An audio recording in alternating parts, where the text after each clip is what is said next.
Kami hanyalah hamba-hamba ya Tuhan.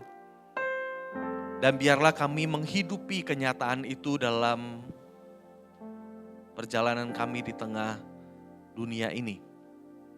Tuhan, hari ini kembali kami mau melihat apa yang telah Engkau kerjakan dan apa yang terus-menerus masih Engkau kerjakan dalam kehidupan kami. Biarlah Tuhan Kau berbicara kepada setiap kami, hamba-Mu yang lemah, yang penuh keterbatasan, biarlah Tuhan Kau pakai hanya untuk menyampaikan isi hati-Mu. Setiap kami yang ada di tempat ini, tundukkan kami untuk bukan hanya memahami firman Tuhan, tetapi kami boleh mengerjakannya dalam kehidupan kami. Terpujilah Engkau Tuhan, dalam nama Tuhan Yesus kami berdoa dan kami mengucap syukur. Amin. Silakan duduk rekan-rekan. Shalom. Shalom. Apa kabar saudara-saudara? Bersyukur kepada Tuhan, Tuhan masih berikan kesempatan bagi kita untuk beribadah bersama-sama dan tepat hari ini kita merayakan Minggu Palem, rekan-rekan.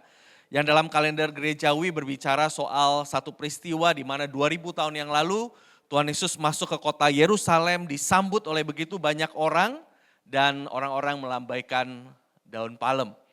Dan sejalan dengan itu saya kira gereja memberi tema The Humble King gitu ya. Nah rekan-rekan, kisah ini dicatat dalam seluruh Injil yang menunjukkan betapa ini adalah sebuah kisah yang penting sehingga seluruh penulis Injil mencatatkan kisah ini. Tapi saya pengen mengajak kita untuk melihatnya pagi ini hanya dari konteks atau dari POV-nya Yohanes, rekan-rekan. Mari saya undang kita untuk membuka Yohanes pasalnya yang ke-12, ayat yang ke-12 hingga ayatnya yang ke-16. Yohanes pasal 12 ayat yang ke-12 hingga ayatnya yang ke-16. Jika sudah mendapatkannya, saya akan membacakan, rekan-rekan boleh memperhatikannya.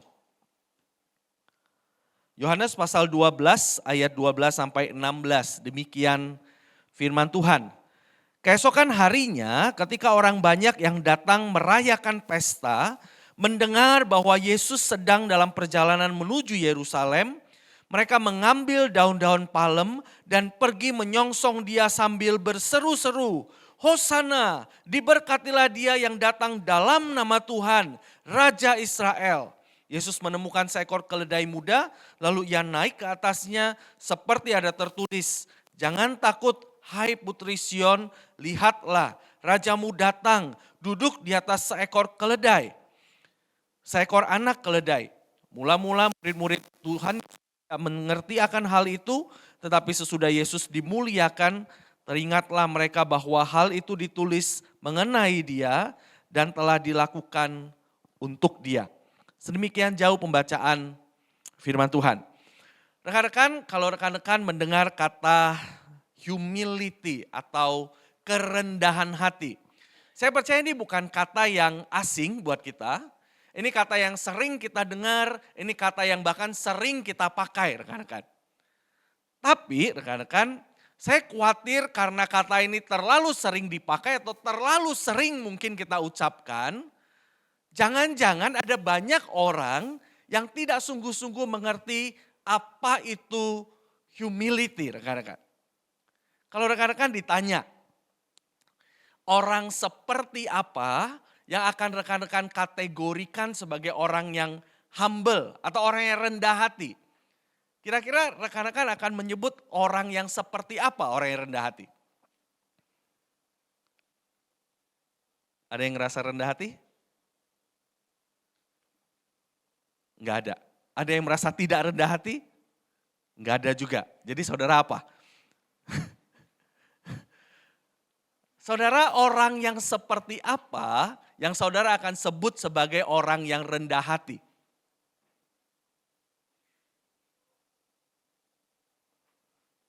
Ada orang gak sih? Orang yang seperti apa yang saudara akan kategorikan, aduh ini orang rendah hati sekali. Aduh ini orang tidak rendah hati sekali begitu. Orang yang seperti apa atau punya karakter apa, punya ciri apa yang membuat saudara akan mengkategorikan orang itu rendah hati atau tidak rendah hati, saudara? Silakan. Siapapun. Orang yang gimana yang rendah hati? Nggak suka pamer. Ya, kita hidup di zaman flexing ya hari ini ya. Semua di flexing. Orang yang rendah hati adalah orang yang sebenarnya dia punya, tapi dia nggak pamer. Dia sebenarnya punya Ferrari, ke gereja dia naik sepeda. Itu rendah hati. Amin. Oke, apalagi? Betul, tidak suka pamer. Kita sering ngomong orang yang suka pamer itu sombong sekali. Gak ada humble-nya sama sekali. Yang tidak pamer, yang tidak flexing itu ada kerendahan hatinya. Oke, apalagi?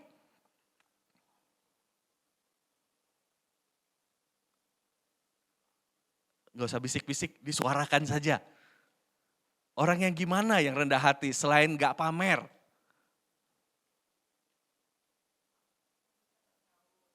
Apa?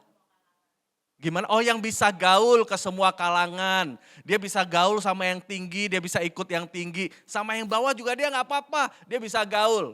Oke, bagus. Tidak sombong, ramah, berteman, bergaul sama siapa aja. Ya, apalagi?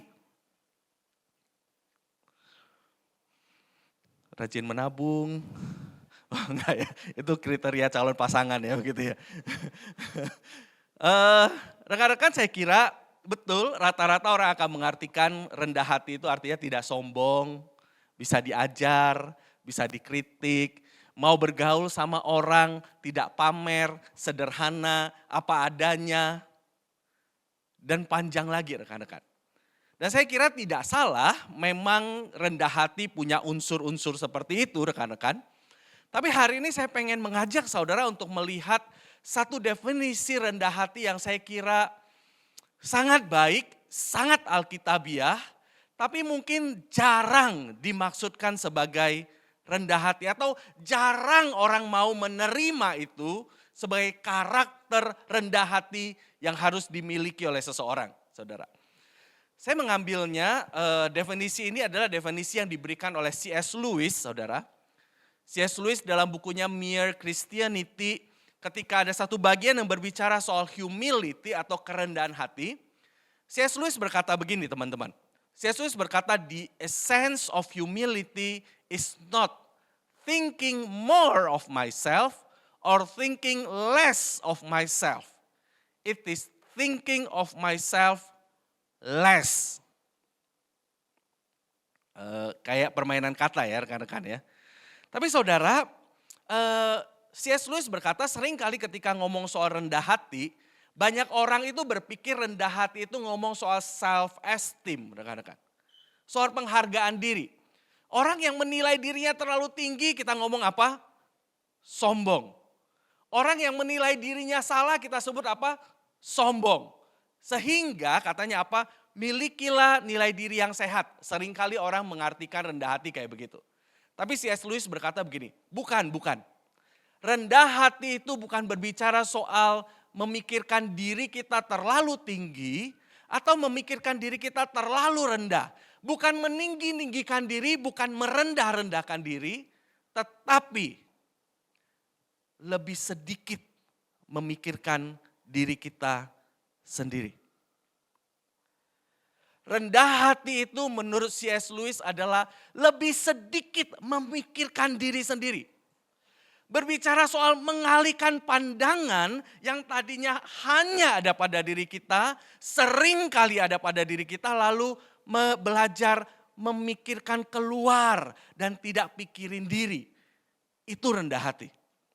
Dan senada dengan itu Timothy Keller dalam buku The Freedom of Self-Forgetfulness, dia berkata begini, humility is not needing to think about myself. Humility itu berbicara soal saya tidak punya keperluan untuk memikirkan diri saya sendiri. Bahkan saya berhenti memikirkan diri saya sendiri. Humility is living out the freedom of self-forgetfulness. Kerendahan hati adalah saya bisa menghidupi kebebasan. Saya bebas untuk melupakan diri saya sendiri. Dengan demikian dia berkata kalau orang yang gak bisa lupa sama dirinya sendiri, semua-muanya tentang dirinya, apa-apa dia tarik ke dirinya sendiri, orang itu adalah orang yang sombong. Orang yang bisa melupakan dirinya sendiri, itulah orang yang rendah hati. A true humble person is not a self-hating person or a self-loving person, but a self-forgetful person. Orang yang benar-benar rendah hati adalah orang yang bisa melupakan dirinya. Saudara, apa yang saudara rasakan kalau definisi humility dijadikan jadi kayak begini? Ketika saya membaca definisi humility seperti ini, saya kira ini adalah sebuah definisi yang sangat radikal. Bahkan ini sebuah definisi yang kontra budaya, rekan-rekan. Radikal karena apa? Radikal karena kita memang bukan orang-orang yang secara alami akan melupakan diri kita. Betul, saudara? Ada siapa yang secara alami bersedia melupakan dirinya? Bersedia untuk tidak memberi perhatian pada diri kita, tapi memberi perhatian terlebih dahulu dan terutama pada orang lain. Ada siapa di antara kita yang seperti itu? Saudara, sederhana saja. Saudara suka selfie? Suka selfie? Sekarang suka velocity nggak? Velocity lah. Lebih dekat ke kalian, begitu kan ya? Tapi ini banyak cowok-cowok sih. Yang cowok-cowok velocity nggak? Atau lagi kalau cocok bisa datang ke rumah, lagi itu? Saudara kalau velocity rame-rame, setelah saudara rekam sebelum di-upload, setelah velocity itu, yang pertama saudara lihat siapa? Hah? Kalau saudara velocity berlima, yang saudara lihat lima-limanya atau saudara lihat diri saudara dulu? Kalau berlima itu, gak usah dijawab, jawab dalam hati aja lah. Kan kita udah tahu jawabannya kan ya. Kalau kita velocity berlima, yang 4 udah keren banget. Slow-mo-nya dia dapet banget, ekspresif banget. Kitanya gak sinkron. Ulang gak?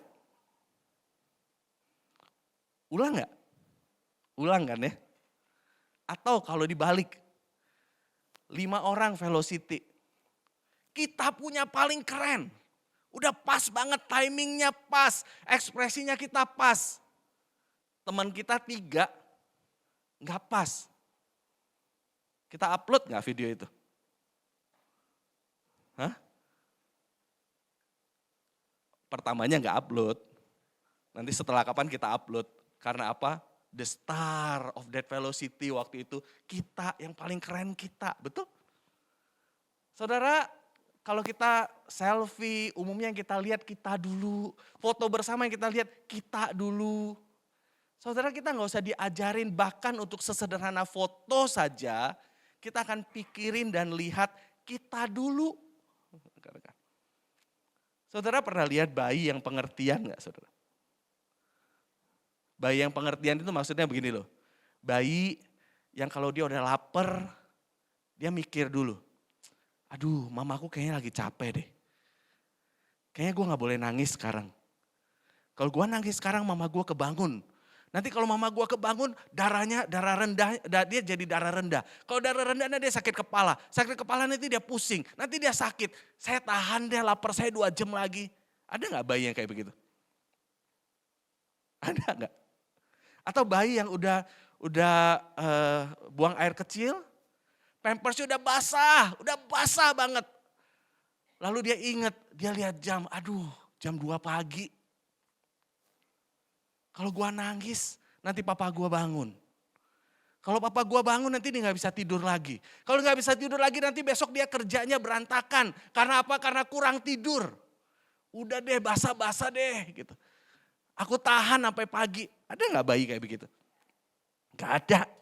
Yang ada adalah apa? Dia kapan dia ngerasa lapar, dia akan teriak. Dia gak peduli mamanya sakit, mamanya lapar, mamanya udah makan atau tidak, mamanya sehat atau enggak. Yang penting saya mau makan. Isi kelaparan saya, betul? Yang penting saya sekarang gak enak, saya mau diganti pampersnya. Kamu bangun, saya gak peduli kamu lagi ngapain. Berhenti, lalu perhatikan saya. Saudara, itulah yang sebenarnya menjadi watak dasarnya manusia. Kenapa ini disebut radikal? Karena kita memang bukan orang yang secara alami akan pikirkan orang lain dan melupakan diri kita.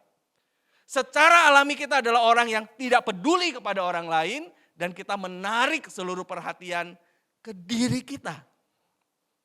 Itulah sebabnya disebut radikal. Tapi bukan hanya itu rekan-rekan. Melupakan diri juga merupakan sesuatu yang sangat kontra budaya. Atau dengan bahasa lain itu tidak masuk ke budaya zaman ini. Disebut aneh kalau di budaya hari ini. Di budaya hari ini orang-orang selalu bilang apa? Udah gak usah pikirin orang lain ngomong apa. Hidup ini punya lu. Pokoknya lu senang cukup. Pokoknya apa yang lu mau lakukan. Bodoh amat orang mikir apa. Pokoknya selama lu nyaman, lakukan. Kalau udah buat lu gak nyaman, tinggalin.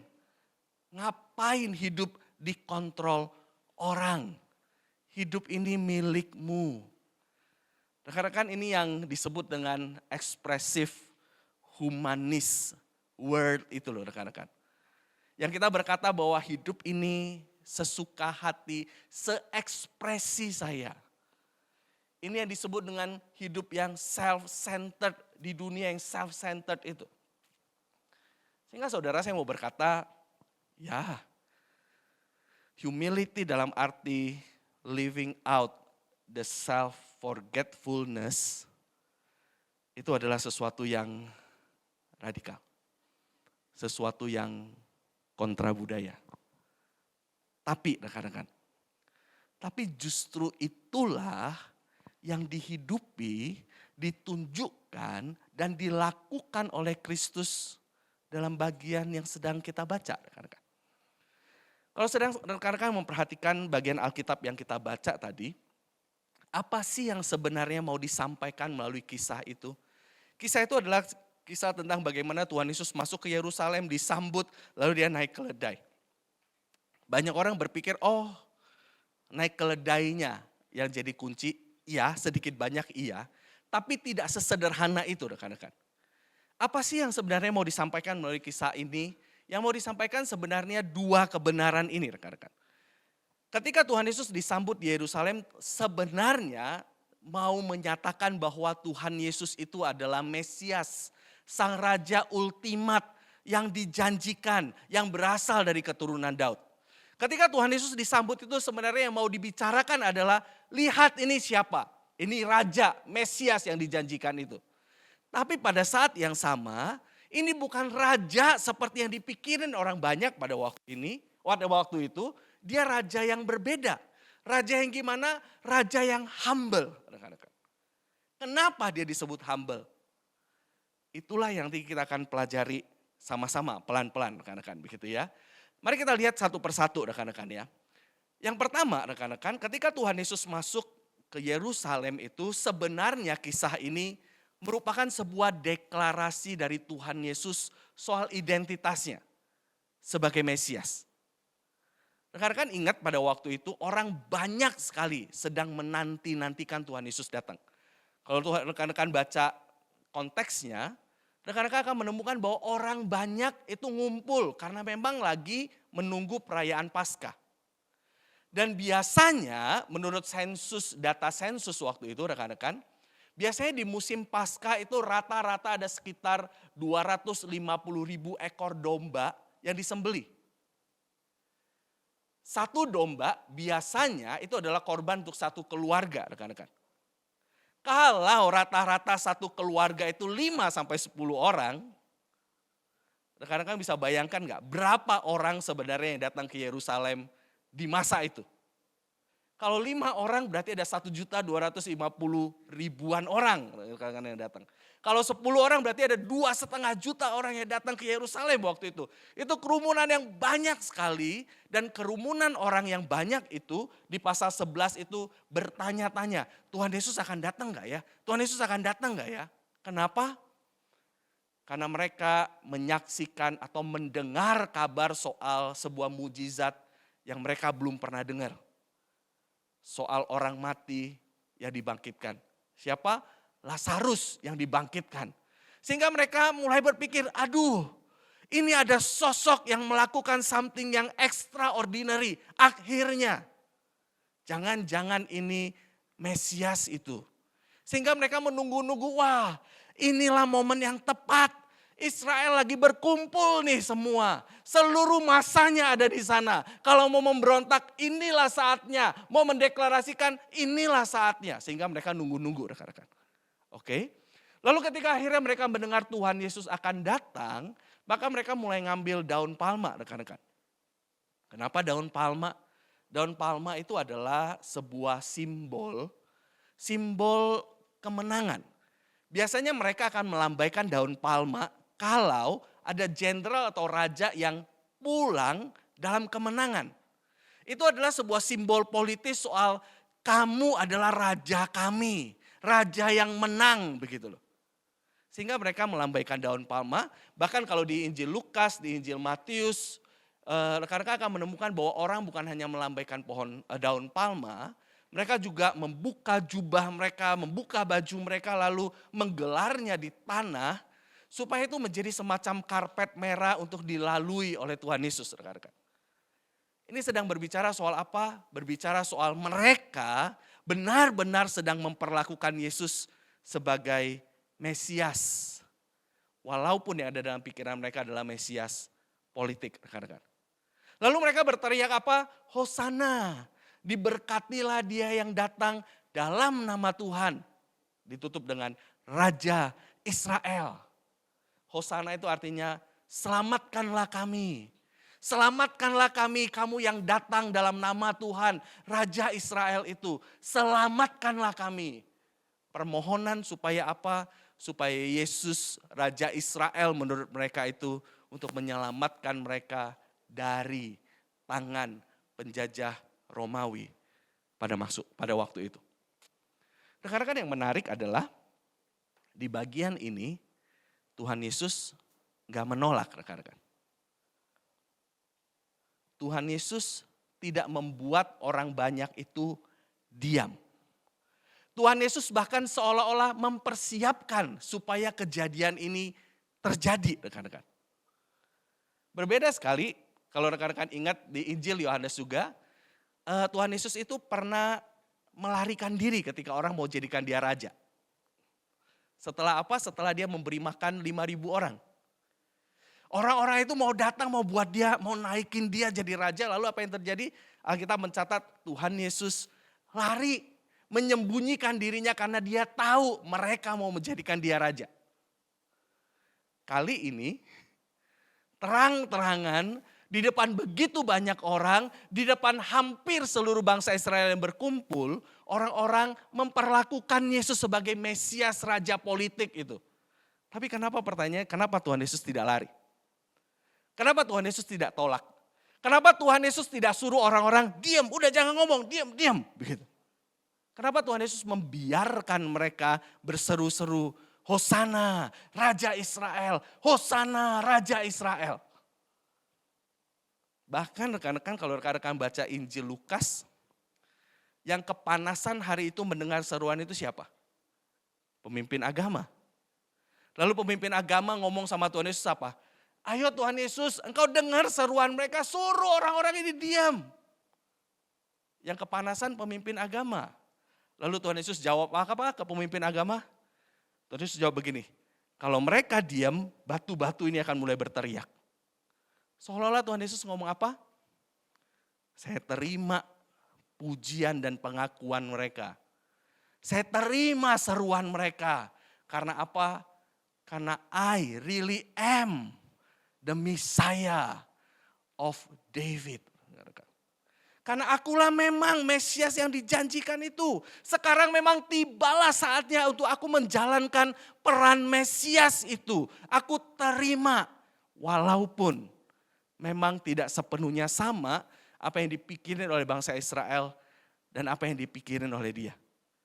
Tapi dia mengizinkan itu terjadi untuk memberitahu, ya, dia adalah Mesias, raja utama itu, raja alam semesta itu, raja yang dijanjikan oleh Tuhan dari keturunan Daud yang akan menyelamatkan itu. Oke rekan-rekan, ini yang pertama dulu, bagian pertama. Tuhan Yesus mendeklarasikan dan memberitahu seluruh dunia, semua orang waktu itu, iya, dia Mesias. Walaupun berbeda dengan bayangan yang dimiliki oleh orang pada waktu itu. Oke, kita masuk ke bagian yang keduanya.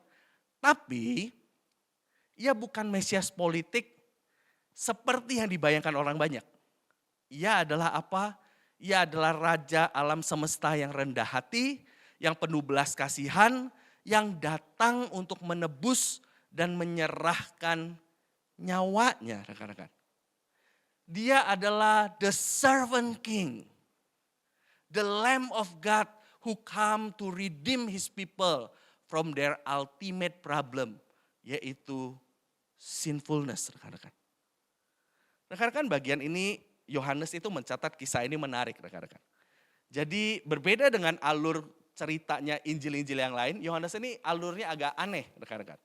Karena apa? Alurnya digambarkan Tuhan Yesus itu udah jalan menuju Yerusalem. Orang-orang udah mulai teriak-teriak, rekan-rekan.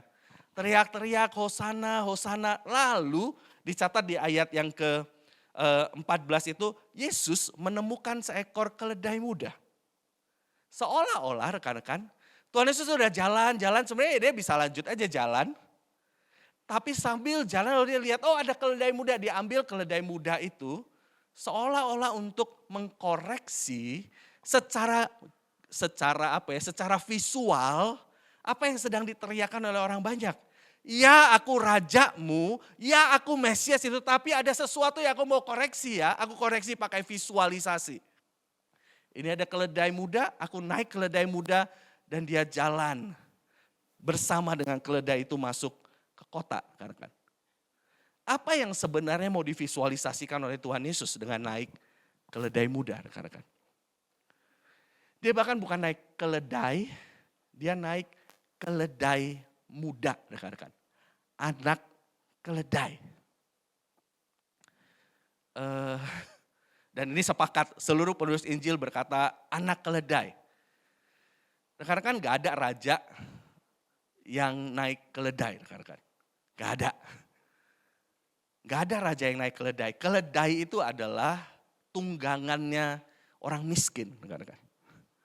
Keledai itu adalah tunggangannya hamba-hamba, rekan-rekan. Keledai itu bukan hewan istimewa. Keledai itu tidak dipakai oleh raja. Oke. Dan ini bukan keledai, bahkan anak keledai, rekan-rekan. Anak keledai itu gak bisa apa-apa bahkan. Memikul beban terlalu berat belum bisa. Apa-apa masih ikut induknya, rekan-rekan. Tapi Tuhan Yesus pilihnya keledai muda. Rekan-rekan, gak ada raja yang pergi perang itu naik keledai, rekan-rekan. Kalau raja itu mau pergi perang naiknya kuda, rekan-rekan. Raja yang naik keledai adalah raja yang sedang memberitahu musuhnya untuk apa? Sembeli saya, begitu. Raja yang pergi perang dengan naik keledai adalah raja yang mempersiapkan diri untuk apa? Untuk dibunuh. Saudara nangkap pesan yang disampaikan oleh Tuhan Yesus? Saya adalah raja yang datang untuk dibunuh. Saya datang untuk disembelih. Sehingga dia datang bukan untuk membawa pesan, dia raja, betul dia raja. Tapi dia raja yang berbeda. Dia bukan raja yang datang untuk berperang, untuk bawa penghakiman. Dia adalah raja yang datang karena dia naik keledai, datang untuk membawa berita damai. Datang untuk menyelesaikan pertikaian sebenarnya. Dan inilah yang sebenarnya dijanjikan di dalam Zakaria pasal 9 ayat 9 yang dikatakan di sini. Jangan takut, lihatlah rajamu datang menaiki seekor anak keledai. Rekan-rekan, kenapa ada kata jangan takut, rekan-rekan? Rekan-rekan ingat nggak di Alkitab kata takut pertama kali muncul di mana? Kapan manusia pertama kali dicatat takut, rekan-rekan?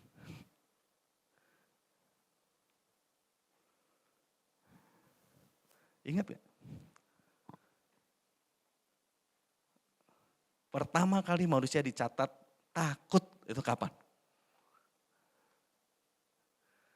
Manusia pertama kali dicatat takut itu adalah setelah manusia itu berdosa, lalu mereka sembunyi, lalu mereka mendengar langkah kaki Tuhan. Lalu Tuhan berkata, Adam, Adam, di mana engkau? Mereka ngomong apa?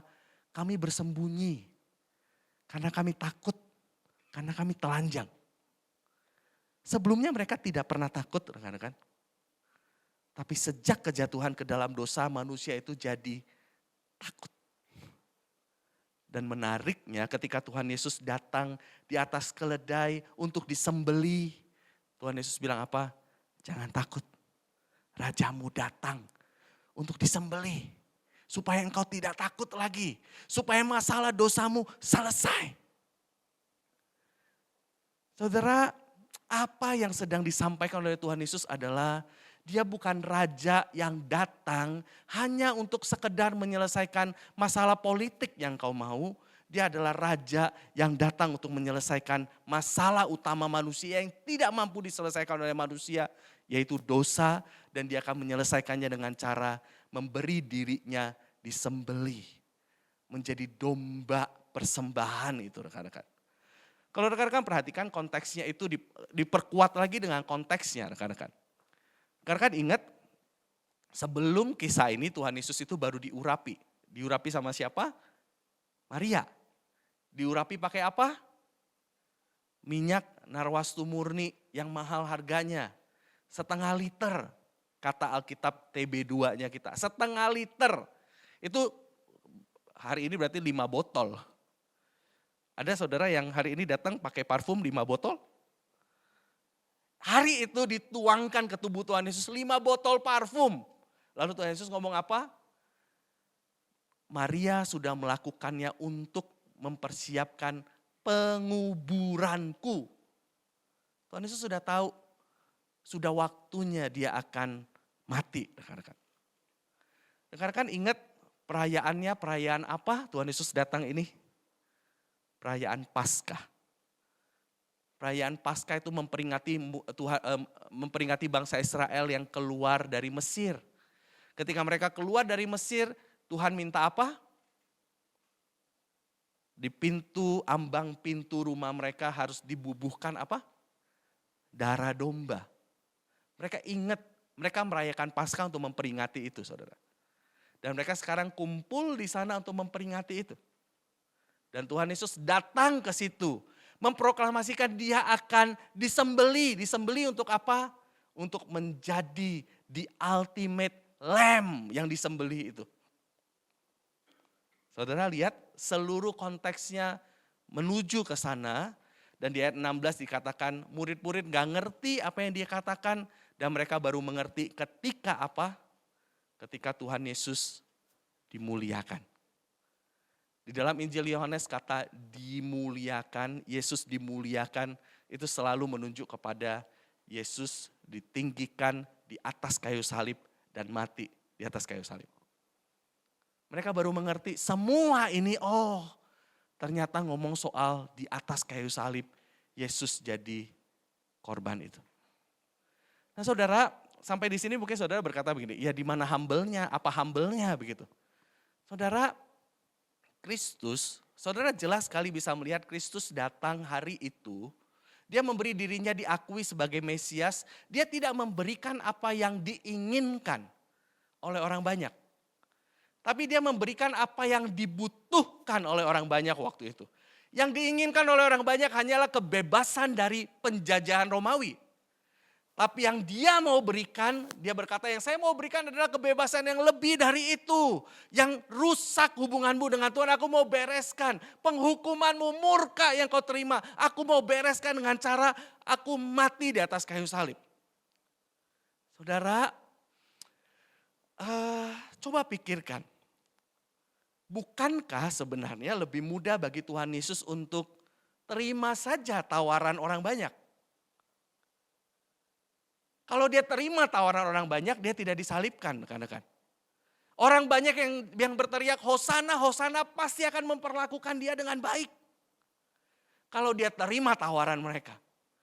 Tapi dia tidak terima tawaran mereka, yang terjadi adalah apa? Beberapa hari kemudian orang yang sama yang berteriak Hosana menjadi berteriak, salibkan dia, saudara. Bukankah sebenarnya lebih enak bagi dia untuk dia terima saja tawaran itu karena apa? Karena dengan dia terima tawaran itu sebenarnya dia tidak perlu bergumul begitu rupa di Taman Getsemani sampai peluhnya seperti cucuran darah. Dia tidak perlu ketakutan menghadapi keterpisahan dari Allah. Dia tidak perlu ketakutan merasakan gimana rasanya murka Allah ditimpakan kepada dia. Dia tidak perlu merasakan terpisah dari Allah sehingga dia berteriak, Eli, Eli lama sabachthani. Bukankah dia raja semesta alam yang harusnya seluruh dunia berputar mengelilingi dia. Seluruh dunia memikirkan dia. Kenapa sebaliknya justru dia pikirin dunia? Kenapa sebaliknya dia pikirin orang-orang yang melawan dia? Kenapa sebaliknya justru dia memikirkan apa yang terbaik, apa yang dibutuhkan. Sehingga dia terus dengan konsisten berjalan sampai ke atas kayu salib dan menyelesaikan apa yang dibutuhkan oleh manusia. Jawabannya bukan karena dia butuh kita. Jawabannya karena kita yang butuh dia, Raja semesta alam itu. Ketika Tuhan melupakan dirinya, menempatkan dirinya jadi nomor kesekian dan mengutamakan kebutuhan engkau dan saya di atas kenyamanannya, bahkan di atas nyawanya. Disitulah Tuhan sedang mempraktekkan self forgetfulness-nya dia, rekan-rekan. Itulah sebabnya dia disebut the humble king. The servant king, rekan-rekan. Saudara, hari ini saya kira ada dua hal yang dengan cepat yang harus menjadi refleksi dan aksi untuk engkau dan saya, rekan-rekan.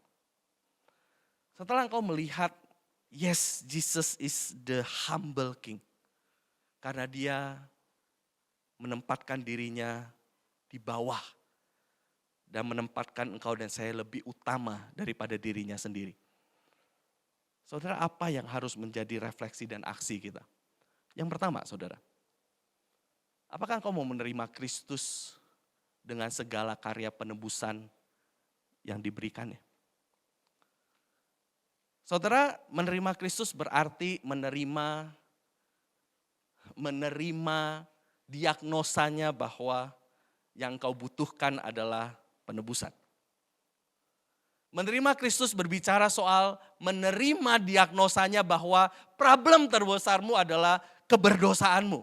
Problem terbesarmu adalah engkau cuma pikirin dirimu sendiri dan engkau tidak sanggup lepas darinya kecuali Kristus melepaskan engkau. Saudara, ada hadiah-hadiah tertentu yang hanya bisa diterima kalau engkau dan saya cukup rendah hati untuk menerimanya, rekan-rekan. Contohnya begini, rekan-rekan. Berapa banyak di antara rekan-rekan yang akan senang kalau hari ini rekan-rekan ulang tahun, lalu rekan-rekan buka hadiah ulang tahun dari teman terbaikmu, dan waktu engkau buka isinya adalah buku tips diet berhasil. Engkau sudah excited, ini teman baikmu kasih kado ulang tahun. Begitu buka, buku tips diet pasti berhasil. Begitu. Berapa banyak yang akan senang terima itu? Berapa banyak yang akan senang begini, puji Tuhan, temanku baik benar, begitu. Atau berapa banyak yang akan tersinggung, asem nih teman, begitu. Apain sih dia nyinggung gua ya? Emang gua gede-gedean? Emang gua obesitas? Ini otot tahu otot gitu. Teman-teman hanya orang-orang yang dengan rendah hati ngaku, iya saya obesitas. Dan saya udah bohot, saya udah segala cara saya bohot untuk turunin apa yang harus diturunin. Di titik itulah dia baru akan menerima dengan sukacita, iya gue butuh pertolongan. Pertanyaannya, bagaimana dengan engkau dan Yesus? Kita tidak akan bersukacita menerima Yesus kalau engkau dan saya masih ngerasa kita berdaya untuk hidup kita dalam menghadapi dosa. Kita tidak akan bersukacita mendengar Kristus tersalib kalau engkau dan saya tidak merasa sama sekali bahwa masalah dosa kita adalah masalah yang serius. Atau saudara, ketika engkau berkata engkau hari ini datang ke gereja, menyembah Yesus, beribadah kepada Yesus, apa sih yang sebenarnya engkau harapkan dari dia? Kalau hari ini yang Tuhan Yesus beri hanya pengorbanannya di atas kayu salib bagi kita, apakah engkau akan berkata, oke Tuhan, cukup? Atau engkau berkata, enggak bisa Tuhan, saya masih butuh banyak Tuhan. Tuhan tolong saya masih pengen punya 1M sebelum umur 25. Tuhan saya masih pengen menikah. Tuhan saya pengen hidup bahagia menurut versi gua. Gua pengen keliling dunia. Gua pengen hidup gua begitu. Gua pengen begitu. Gua pengen begitu. Kalau engkau gak kasih gua salipin lu.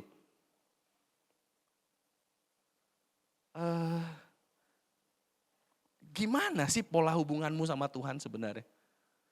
Apa Tuhan selama ini hanya jadi jin? Allah kecil yang kau bisa perintah-perintah untuk memberi apa yang kau pengen? Atau dia Allah yang kenal engkau, yang tahu kebutuhanmu dan kau berkata, ya Tuhan aku tahu engkau yang paling tahu kebutuhanku dan aku nyerah sama engkau. Yang mana teman-teman?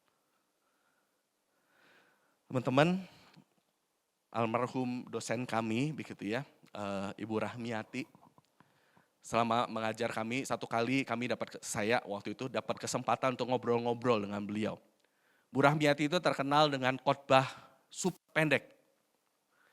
Jadi dia bisa khotbah 15-20 menit. Murid-muridnya kayak rata-rata gak bisa. Dia bisa khotbah 15-20 menit. Lalu satu kali kami dapat kesempatan ngobrol, lalu kami tanya, Bu pernah gak Bu, Ibu tuh diundang KKR di mana begitu ya. Lalu KKR, lalu acara panjang lebar. Waktu yang tadinya 20-30 menit akhirnya kepotong sampai sisanya kurang dari itu. Dia bilang saya pernah satu kali KKR, lalu acaranya terlalu panjang saya cuma dapat 10-15 menit. Dia bilang begitu. Lalu ibu khotbah apa dong? Kita bilang begitu. Gimana caranya KKR 10-15 menit? Dia bilang saya khotbah dari Yohanes 3 ayat 16. Gimana cara khotbahnya Bu? Dia ngomong begini, dia khotbahnya begini. Karena begitu besar kasih Allah akan dunia ini, sehingga ia mengaruniakan titik-titik. Silakan isi titik-titiknya. Karena begitu besar kasih Tuhan sama kamu, maka Tuhan mengaruniakan titik-titik. Silakan isi sesukamu. Kamu akan isi apa? Kalau Tuhan begitu sayang sama engkau, dan dia bilang dia akan kasih apapun yang engkau akan minta. Engkau akan minta apa? Apa yang engkau akan isi di titik-titik itu? Berapa banyak di antara kita yang akan mengisi, saya tetap akan minta Tuhan Yesus. Berapa banyak yang akan isi yang lain? Berapa banyak yang bahkan tidak kepikir untuk mengisi Tuhan Yesus di sana? Kenapa Allah mengasihi dunia dan dia tetap kasih Tuhan Yesus? Karena itu yang dibutuhkan. Tanpa itu manusia binasa. Tanpa itu punya semua yang lain pun tidak ada gunanya. Sehingga dia kasihnya itu. Dan hanya orang-orang yang dengan rendah hati berkata, saya butuhnya Yesus, dia akan minta Yesus. Orang-orang yang memanfaatkan Yesus akan mengisi yang lain dan memanfaatkan cinta Tuhan Yesus itu. Saudara yang mana? Saudara yang mana? Itu refleksi yang pertama. Yang kedua dan terakhir. Saudara, jika engkau hari ini melihat Kristus Raja yang humble itu. Bukan hanya melihat engkau terima Kristus Raja yang humble itu. Lalu Kristus Raja yang humble itu ada di dalam engkau. Maka saudara, yang diharapkan adalah engkau dan saya pun hari ini mulai jalanin hidup yang humble itu. Hidup yang self-forgetful itu. Hidup yang jadi servant itu rekan-rekan. Hidup yang menempatkan, melupakan diri rekan-rekan. Saudara, bagaimana itu dipraktekkan? Ada dua aspek di mana self-forgetful itu harus dipraktekkan. Secara vertikal dengan Tuhan. Saudara, apakah engkau dan saya menempatkan diri sebagai orang-orang yang self-forgetful di hadapan Tuhan?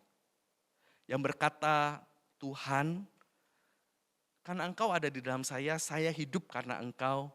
Saya sekarang berkata, saya bersedia melupakan diri saya. Melupakan mimpi versi saya, melupakan cita-cita versi saya, melupakan idealisme hidup versi saya. Saya bersedia melepaskan kenyamanan, melepaskan kenikmatan, melepaskan apa yang mungkin menurut dunia ini baik demi sesuatu yang adalah kehendakmu, keinginanmu, kesenanganmu, kemuliaanmu. Hari ini kita seringkali berkata, saya melayani Tuhan, tapi yang kita maksud adalah saya mau Tuhan menolong saya menjalani hidup menurut yang saya mau. Self-forgetful itu berkata, saya ini hamba Tuhan, saya akan melupakan diri saya untuk melakukan apa yang Tuhan mau. Seberapa tidak nyaman pun itu. Saudara, kapan terakhir kali engkau berpikir kayak begitu tentang hidup? Untuk apa engkau kerja hari ini, saudaraku? Apakah engkau sudah susun timeline hidupmu? Tuhan dapat apa di situ? Timeline hidupmu itu timeline-nya kamu atau timeline-nya Tuhan? Tokoh utamanya hidup itu kamu apa Tuhan? Kalau benar ada Allah yang self-forgetful itu di dalam kita dan kita tidak self-forgetful, saya kira ada big problem di sana rekan-rekan. Self-forgetful itu bukan hanya diterapkan kepada Tuhan, tapi self-forgetful itu juga diterapkan kepada sesama. Apakah engkau dalam hidupmu bersama menaruh pikiran dan perasaan yang sama dengan Kristus? Yang menganggap yang lain lebih utama daripada dirimu sendiri? Apakah dalam relasimu dengan sesama engkau berusaha memikirkan apa yang paling baik buat dia, apa yang berguna buat dia, apa yang menguntungkan dia, apa yang membangun dia, apa yang menjadikan dia lebih baik di hadapan Tuhan? Atau dalam hidupmu bersama engkau cuma pikirin apa yang buat engkau enak, apa yang membuat engkau diingat, apa yang nyaman buat engkau, apa yang membuat engkau aman. Dan kau tidak peduli orang mau jungkir balik kek, orang mau gimana kek, terserah. Pokoknya saya. Di gereja ini, apakah kita hidup bersama berbagai generasi di gereja ini? Kita hidup memikirkan dan mengutamakan yang lain lebih utama daripada diri kita sendiri? Atau kita masing-masing berkata begini, enggak apa-apa, ini yang saya nyaman, saya enggak peduli. Mau yang tua suka enggak suka, saya enggak peduli. Ini yang saya suka. Ini yang saya mau. Kita nggak bisa hidup bersama karena apa? Karena saya cuman mau dapat apa yang saya mau. Kalau itu hidup menurut kita, saya kira kita sama sekali jauh dari yang namanya humble.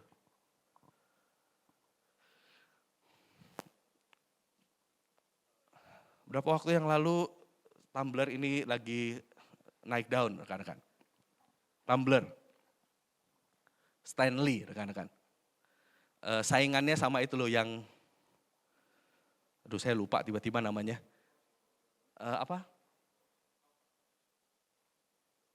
Apa namanya yang saingannya yang itu yang mahal juga?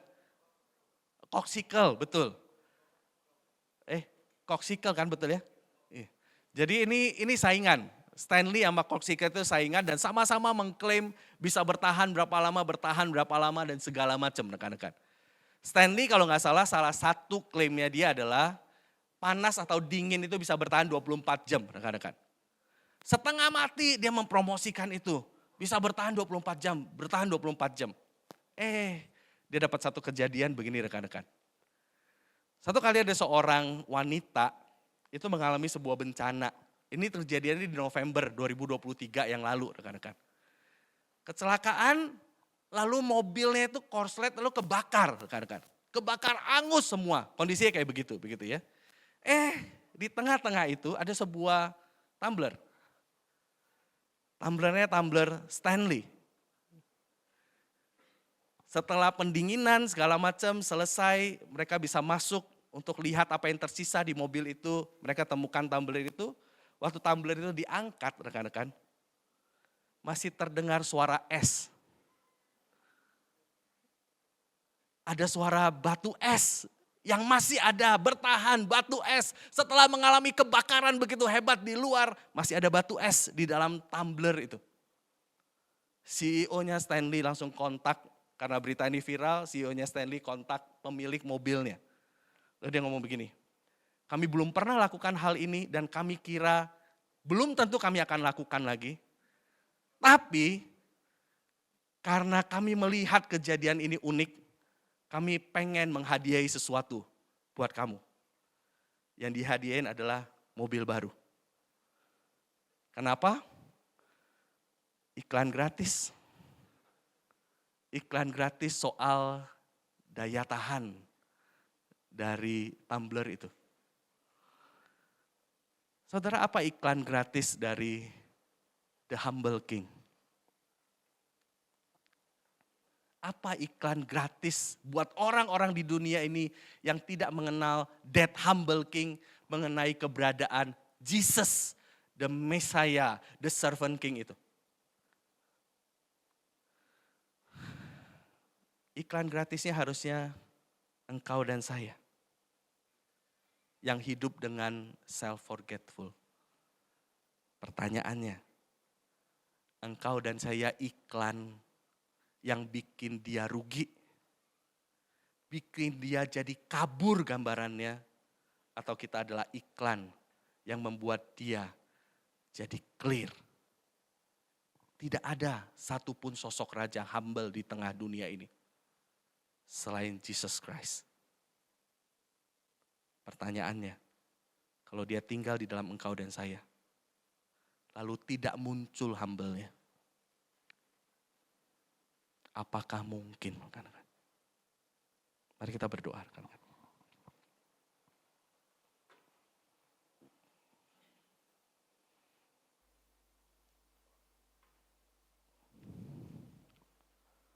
Tuhan, ampuni kami. Karena seringkali kami begitu sombong ya Tuhan. Begitu sombong sampai bahkan kami tidak menyadari kami adalah orang-orang berdosa yang tidak mampu menyelamatkan diri kami sendiri. Ampuni kami ya Tuhan, kami begitu sombong karena kami berpikir hidup ini pun milik kami, yang kami boleh pergunakan sesuka hati kami bagi diri kami. Kami jarang bertanya engkau mau apa. Kami jarang dengan sungguh-sungguh memakai seluruh keberadaan kami untuk engkau, untuk kesenanganmu. Kami mundur dari ketaatan kami ketika tidak nyaman lagi buat kami. Kami tidak mau mengasihi, kami tidak mau berkorban, kami tidak mau mempedulikan orang yang ada di sekitar kami. Tuhan, ampuni kami. Betapa sombong dan betapa egoisnya kami ya Tuhan. Pagi ini kami datang ke hadapan-Mu, kami mohon Engkau Allah pembaharu kami. Arah yang rendah hati itu. Mohon Engkau hidup lagi dalam diri kami. Mohon Engkau baharui diri kami ya Tuhan. Terima kasih Tuhan. Biarlah Engkau yang terus berbicara. Engkau yang terus mengubahkan kami menjadi seturut apa yang Engkau mau. Terpujilah Engkau Tuhan, dalam nama Tuhan Yesus kami berdoa. Amin. Tuhan berkati saudara.